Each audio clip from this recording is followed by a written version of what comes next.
G'day guys, Mark here, welcome to the channel. Sorry about the old flano, but who cares? I'm not here to look pretty, obviously, but we're here to do cool stuff. So this time, here she is guys, done and dusted. Oh my god, what a challenge. Yeah, first of all, hang on, I get a little bit lost for words when it comes to this part of the video. Like, I kind of think, oh yeah, I know what I've got to say and blah blah blah. I don't script anything, I just turn the camera on and do it, whatever. I'm absolutely wrapped with the results. This thing is amazing. Yeah, absolutely incredible. The engineering in this thing is unbelievable. I kind of think if Formula One made a buggy, this is what it would be. So my inspiration for this buggy, and it was purely just my inspiration to what I liked about it. You ready guys? The old fellas here are about to get a bit of nostalgic goosebumps. The younger fellas are about to hit Google. Ayrton Senna's Lotus, the JPS special. That thing was magnificent. I've never forgotten it. It was just, it looked magnificent. So on that note, we had the driver figure that's supposed to be in here. I went to an extensive amount of trouble to paint this driver figure and put this skull in, and I went to fit the driver figure today, and this is the worst design ever. The bottom of the carriage here actually rubs on the steering arm and restricts your steering, and I tried to put a spacer in there, and then because the body is such a low profile, every time I tried to put a spacer in, the body wouldn't fit down because it wouldn't go over the driver's head. So back to the drawing board on the driver, righto, but I'd kind of rather it function than yeah, have the driver in. It's a small sacrifice. Yeah, so as they say, shit happens on big jobs. Anyway, what else? All right, look, I went through, when I was doing the kit and the instructions, I highlighted a couple of things that I thought, oh, I should remember at the end of it, so we'll go through it. I loved, what did I love and hate about it? I loved the challenge. I fully loved the engineering challenge of it, and putting it together. It was amazing. Some things were very, very tedious, so I was not fond of that whatsoever. And the pink wheels. What the hell is even that? Right. Yeah.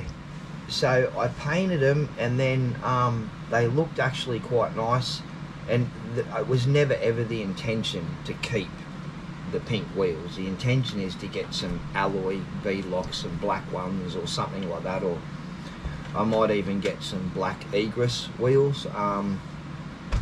I'll see what I can work out there. But anyway, back to the instructions and what I hated. Okay, some things I'd highlighted and I ended up sorting out later. Righto, you have a choice when you're building it. You've got a choice of a torque splitter or a center lock. Now I chose the torque splitter because, as I mentioned in part one, the further I got through the build, the more I was kind of disappointed at the prospect of it just sitting on a shelf. And more I thought about it, I thought, well, where can I take it that I can use it and not feel an anxiety that I might break it or destroy it?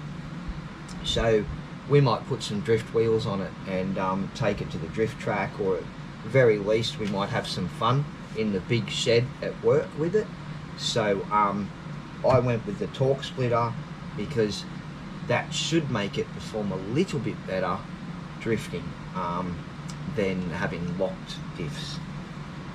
Righto, moving on.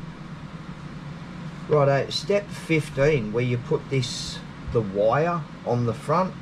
It's not very clear. Sorry, the wire on the back actually. It's not very clear in the instructions exactly where the wire is supposed to sit, but it actually sits in front of that plastic carriage. So you've got to put tension on it and slide that block in and get it down into place and then screw it on. Righto, step 22. There's some pins, like a pin, you know, like a locking pin, whatever, and then you've got to put a circlip on it. It's in the worst position ever for the direction that they say. They say to put it from forward to back and then put your circlip on it. Well, because your chassis is built, you can't get pliers or anything in there to get it on there, so I went the other direction. Not a big deal, but then you can at least get pliers in from the front and undo it.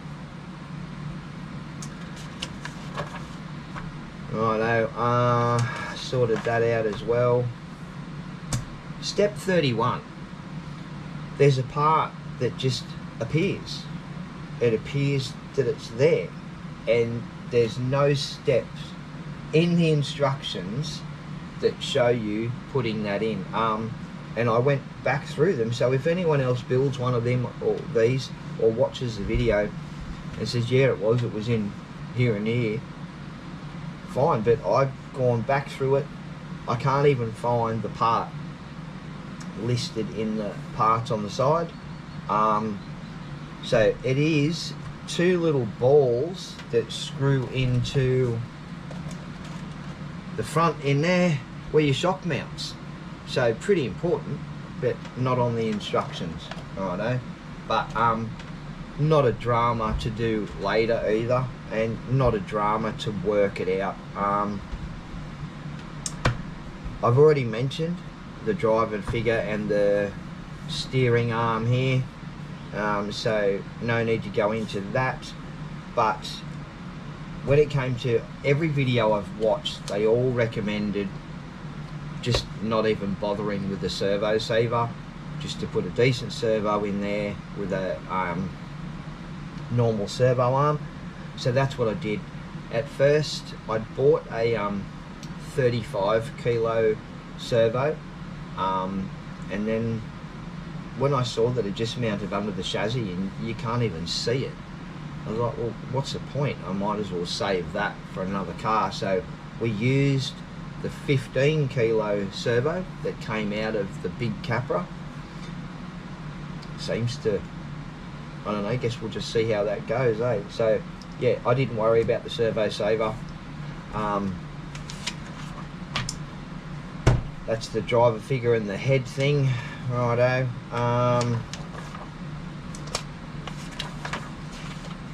Yeah, the other thing is too, I'm a little bit baffled by this.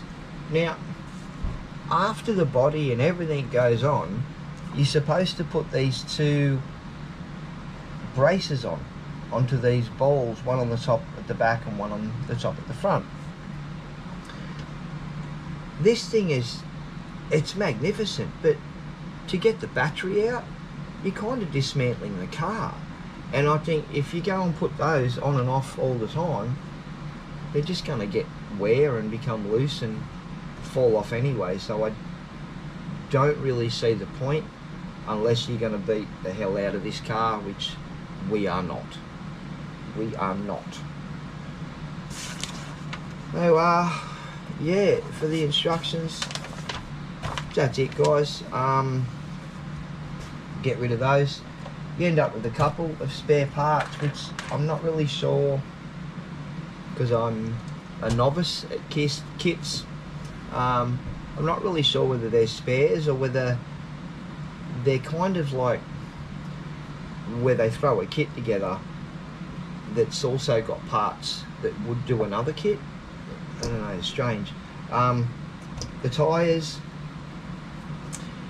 they're a smidgen, a bee's dick easier than putting the plasma edge tyres on. Those ones I actually had to put them in warm water to get them on. These ones, were able to do it with my bare hands, but we butchered the painted rims a bit getting them on. But as I said, who cares? They're not going to stay, and we'll probably have some drift tyres on it soon, or drift wheels. It's got a bit more ground clearance than what I actually thought it would, so I guess I'm not as nervous about giving it a go. I, you know, kind of thought it was going to sit right down here and I'd be scratching the hell out of it, and yeah, I really didn't want to do that.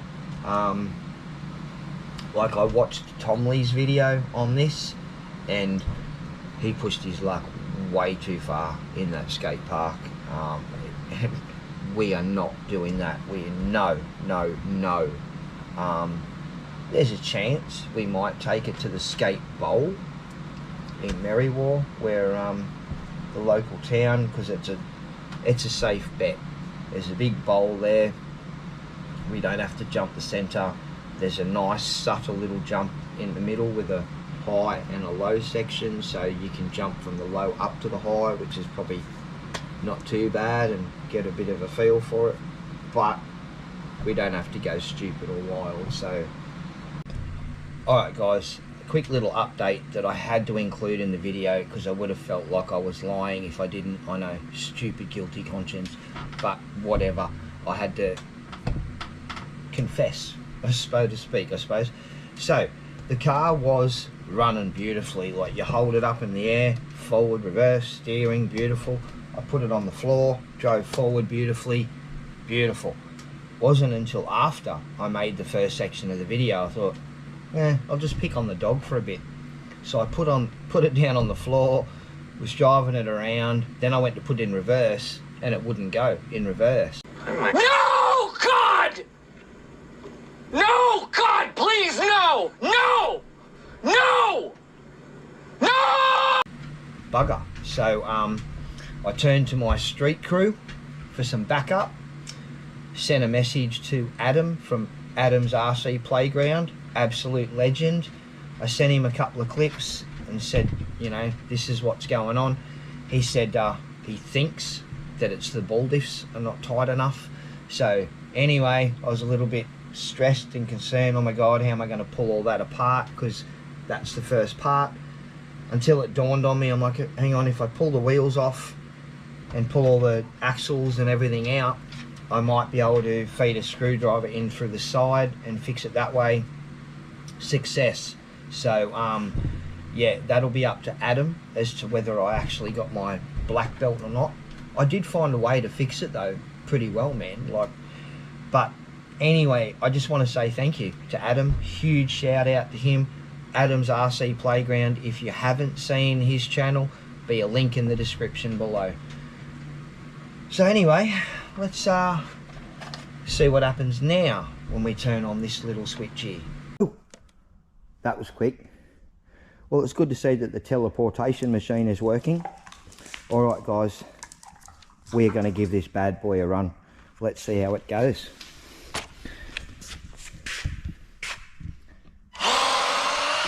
Oh yeah, baby. Oh yeah.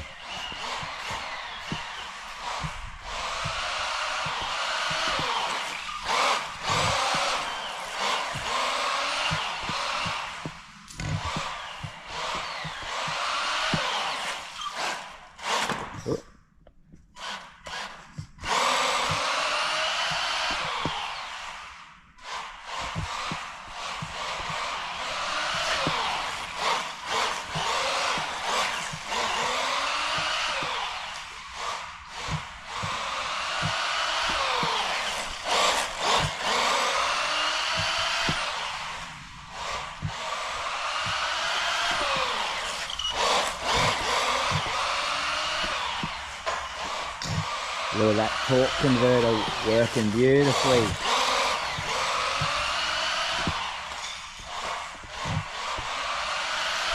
So see that extra, that roll that you get by backing off the throttle. Whereas if it had the center lock in it, it would start to, the drag would work a lot quicker and the vehicle would stop a lot quicker on its own steam. So I quite like having the torque converter, oh sorry, torque splitter it's called, not a torque converter. I keep getting that wrong.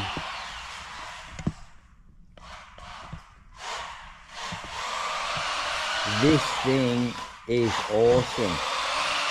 Oh my god, I have never driven anything like this. Wow. Even with the rubber tyres on it, it drifts beautifully. And it goes where you point it.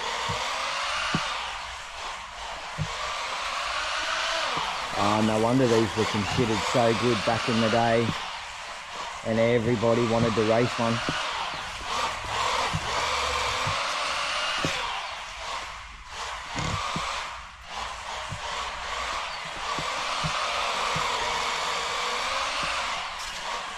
Oh wow, I absolutely love this thing. And that's only a nickel metal. Imagine it with a LiPo. I don't know what that was that we ran over, so we might just go and have a look and make sure we didn't... Oh no, it was just a bracket.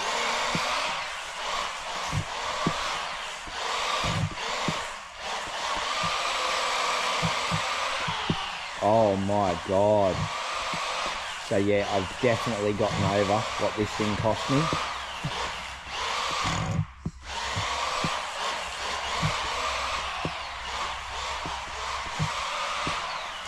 This is unreal.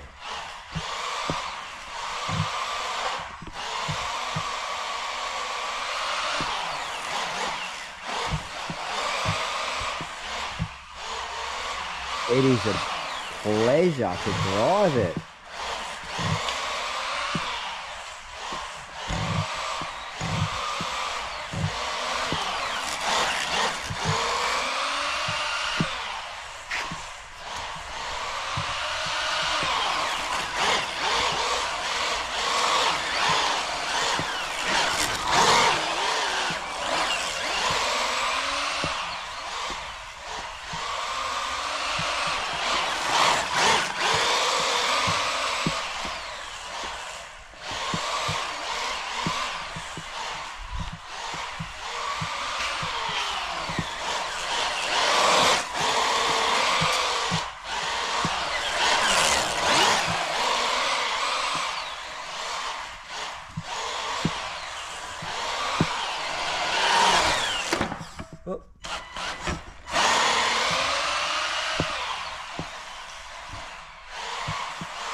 I'm going to have fun for hours out in this shed.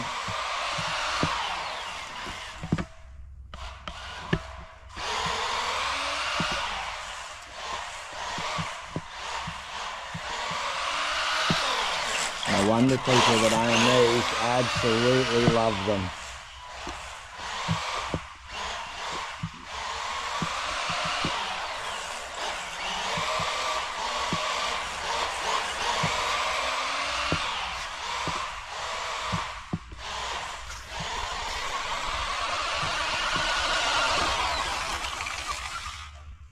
Alright guys, thank you so much for always tuning in. I think it's about time that we said goodbye for this video. It's getting long enough. Yeah, this thing is absolutely exceptional. I love it. Yeah, so impressed with it, so happy. It's running absolutely beautifully. It sounds mint. Yeah, it is beautiful. It is smooth and handles unreal. Anyway guys, thank you so much for always tuning in. I'll catch you guys in the next video.